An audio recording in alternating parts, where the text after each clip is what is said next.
Hello everyone. So today we are going to start our next class, next chapter, that is the safety in the sports. So let's start. So first of all, we need to acquire a lot of safety during our sports so that we can just maintain our body muscles, proper conditioning of the body, and also ensure our health so that we won't get any kind of injury. And the main causes are the overuse of the muscle group, improper warming up, improper stopping, twist falling, and etc. So there are the different activities so that we get fatigue and improper technique, and the most of thing is the lack of rest. So these are the basic factors for the safety in the sports so that we can be safe. But if we are not following these things, like we are fatigued, we are having a improper technique, and we are having a lack of rest, we can get ourselves harm. We can also make some kind of injuries also. So just to be safe while in our sports, we should need to learn how to just overcome these things. So let's start. So first, sports related injury is our muscle strain or pulled muscles. Okay, so muscle stress are the common sports injury, because in this time our muscles will get different type of damage. It may be stretched, it may be pulled off, ripped off, and there has been a certain types of the strain, that is the chronic strain. The chronic strain will be basic is due, I mean the chronic strain will caused due to the overuse of the muscles. Means if you are using a same kind of muscles again and again, like if you are running and you are using your legs a lot, so what happened, after a certain period of time you will feel a lot of strain on your legs. So the common strain injuries are hamstring strain, quadricep muscle strain, calf strain, groin strain, rotator cuff tear, long head bicep rupture, and etc. So basically all these strains are classified into three things, that is a grade 1, grade 2, and grade 3. Okay, so the grade 1 is the mild, in which you won't feel a lot of pain, but you will see that your strength is decreased and you will not be able to that much active as you were before. In the grade 2 strain, we can see that we will have a partial tearing of the muscle fiber or tendon, so that because and for that you will not be able to move. It is quite noticeable, means you will notice the strain, you will feel the pain, and your strength output will also decrease as in comparison to before. Thereafter the grade 3 strain, in this grade 3 strain we can see that your muscle fiber or tendons will be completely teared up, means it will be apart, it will be in two types, it will be finally breaked, injured, so that you will not be able to activate that muscles, and that should be called as a grade 3 strain. So what are the causes of strain? So first one is more pressure exerted to a muscle.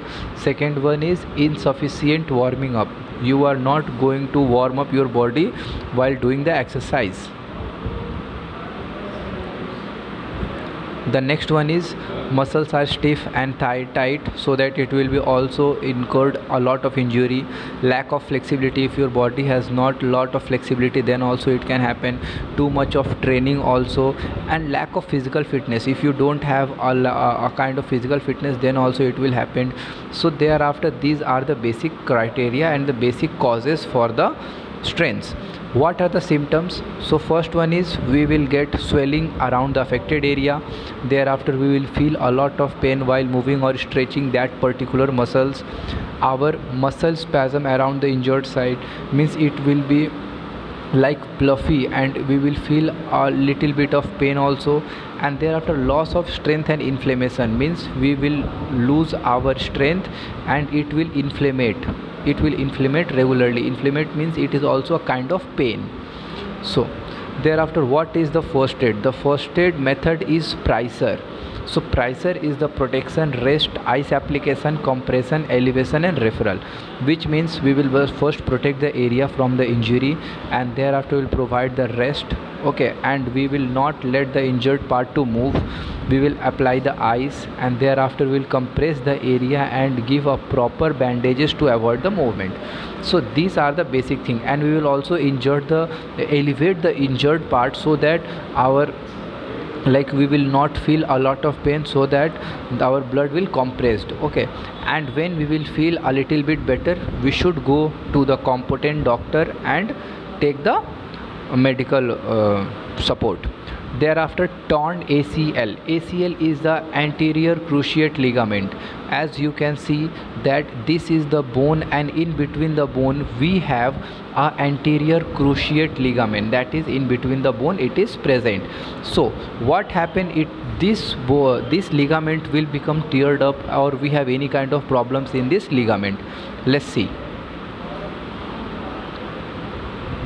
So in the anterior cruciate ligament, we can see that it is a ligament which stabilizes the knee. It is present in our knee, and for that only we will be able to run and move very easily. Okay, it helps the two muscles bone together, and that's why it is a very important part of our leg. So what kind of injury it can happen during anterior cruciate ligament injury?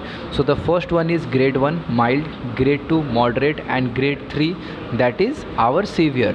So in the mild anterior cruciate ligament injury, we can see that it is being slightly stretched, and we will not even notice that much of damage or any kind of pain, but we have a little bit of stretched and it will be recover very soon. But in the grade 2 moderate anterior cruciate ligament injury, we can see that it is being stretched to a point and it will become loose. And so that we will feel a little bit of pain, because it might be going to tear in the two parts. Tear means just separating in two parts is called the tearing.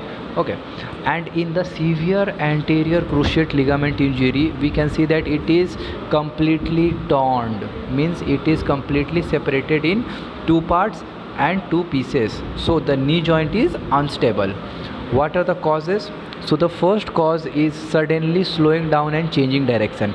Means if you are moving in a high speed and suddenly you need to stop, so at that time you will feel these things. Thereafter, pivoting with foot firmly planted, landing from jump incorrectly, stopping suddenly, receiving a direct blow to the knee or collision. Means if you are playing football or you are trying to tackling the ball, so in between those moments, if anybody will come and directly blow anything to the knee, you will feel this kind of anterior cruciate ligament injury. What are the symptoms? You will feel a loud pop or pooping sensation. You will feel a severe pain and inability to continue activity. Swelling will begins within a few hours also, and you will lose the range of motion. Means if you was walking like this, okay, that was your range of motion, so it will be come up to this only. Okay, so the range of motion of a person will be loose. Thereafter, a feeling of instability or giving away with weight bearing. Means with the person who were just taking 15 kg 20 kg on his back and they will walking very easily, so that thing will be, they will not be able to that weight bearing things again. And guess what, the method of the first aid is again the pricer. It is same as before, the protection, rest, ice application, compression, elevation and referral. It is quite the same with the previous one also. Okay, thereafter there is a second term, that is the medial collateral ligament. So medial collateral ligament, you can just clearly see in the picture, it is also used to join the two bones, okay, through a ligament. And this is also a important part of our leg, because it is also used to join the two bones together. So medial collateral ligament is also classified into three things, that is the mild, moderate and severe. In the mild, the ligament is damaged and we will not feel any kind of pain. In the moderate, it will become loose and we will and it might going to tear up into the ligament. It might be separate into two parts. But in the grade 3, that is the severe medial collateral ligament injury, we can see that the ligament is split into two parts. Okay, it is completely torn up and it is unstable, so we won't be able to move. Okay, what are the causes? First of all, the same causes as the football tackling examples which I have already told you before. Thereafter, improper landing after a jump. If you are jumping from a building and thereafter you land very improperly, so that is the reason. Thereafter, overstretching of the ligament. If your ligament is overstretched also, then also you will feel this kind of medial collateral ligament injury things. Thereafter, symptoms, it is quite same, that is a poop or pooping sound upon the injury, pain and tenderness along the inner part of the knee and swelling of the knee joint. Thereafter, you will also feel that the knee is going to give out when you put weight on your body. Okay, so these are the symptoms which you are going to bear while having the medial collateral ligament injury. And the method is again same as before, that is the pricer, protection, rest, ice application, compression, elevation and referral. Okay, it is quite same as before also, but if you will not let me explain once again. So it will protect the area from the further injury. Thereafter, we will provide the rest and not let the injured part to move. Thereafter, we will apply ice, we will compress the area by bandaging.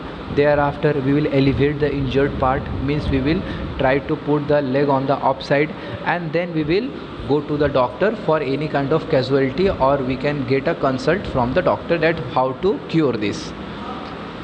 Thereafter, shin splints. Shin splints is a kind of splint, okay, which is, first of all, what is shin? So you can see that there is a tissue present on the outer side of that bone, that is the shin bone. Okay, so the outer side of shin bone, there is a tissue present, and that is, if there is any kind of inflammation, if there is any kind of injury happens to that muscles or that tissue, it will be called as shin splints. Okay, there are two shin splints, one is the anterior and the another one is the posterior. So if we have any kind of problem in these things, it should be called as MTSS, medial tibial stress syndrome. Okay, and what is the causes? So the cause is prolonged running on a hard surface, having flat feet or abnormal rigid arc, a lack of calcium, running up an incline, previous leg injury, poorly fitted or inadequate running shoes, less flexible shoes, overuse of the body part, running or uneven surfaces, running on surfaces that are too hard or too soft. So there has been a lot of causes for which we may get the shin splints on our leg. And what are the symptoms? The symptoms is a dull ache in the front part of the lower leg. We will feel the dullness. Thereafter, the muscle pain, our muscles will pain a lot. Thereafter, it will also pain while during any kind of exercise. If we are going to do any kind of exercise, it will also pain. So there, the next one is, it will also pain along the inner part of the leg. If there is any kind of mild swelling in the lower leg, that is also symptoms for these shin splints.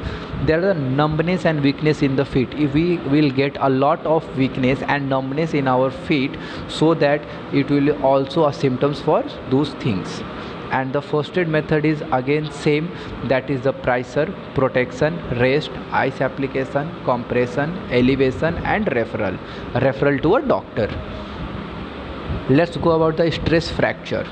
Stress fracture is an injury which causes due to the overuse of our leg repeatedly. If you are running again and again, if you are running 10-12 kilometer and you are not taking any kind of rest, so what happen, you will get a small cracks in between the bone of your feet.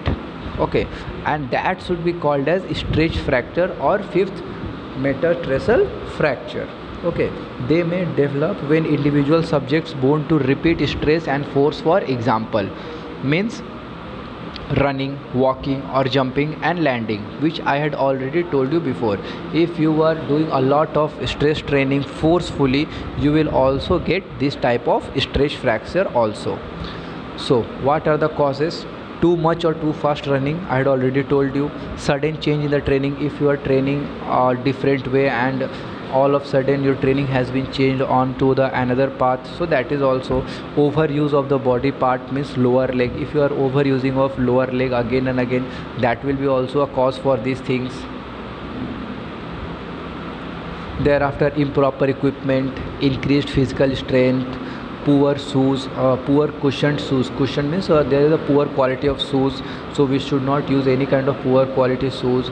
More height and weight, okay, that can absorb by the legs, so that is also a very main cause for these fractures. Thereafter, the improper muscles or bone alignment, weak muscles and bones, these are the causes. Let's go about the symptoms. So say in the symptoms we can see pain is the most common symptoms. You will feel a lot of pain, and the pain will subsidize, means pain you will feel a little, you will see that your pain will decrease if you will take a little bit of rest. Thereafter, swelling may occur at the site, and there has been a tenderness on the area if you will touch, and there are possible bruising, means you will feel that the skin quality of that particular area is quite soft and it is different from the all the skins of your body. And what is the method of the first aid? Again, the method is PRICER, that is the protection, rest, ice application, compression, elevation and referral. So these are the first aid, and I had already told you before these things also. Okay, so I'm going to end my class over there. We will, in the next class we will discuss the fractures. Thank you.